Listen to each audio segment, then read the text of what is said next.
Problem number 1. Use a graph of the function to determine the function's domain and range. So the domain of the function, we can think about the domain as the x values. And if we look at this graph starting with 4, negative 4, and going on forever,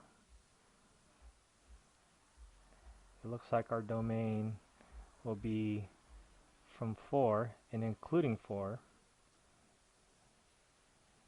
and it goes on to infinity. The arrow here says it's going to keep going forever, so let's consider that going on to infinity. And so there are several ways to do this.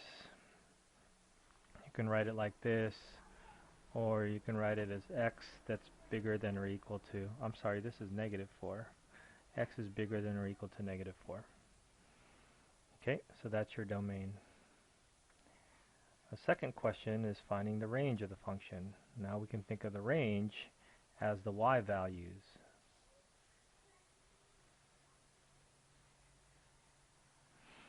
So the range looks like it starts here at 2 and then it goes up forever. Now this thing looks like it bends down, but if we have an arrow here and there's no sign of an asymptote or anything like that, then we have to assume that this is going to go on forever going up.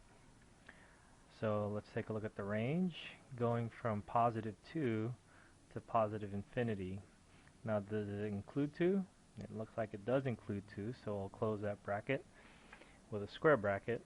And infinity is never really included as a number, so we'll have the open parentheses.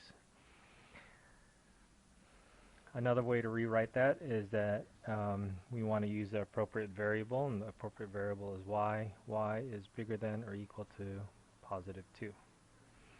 Okay, that's your result.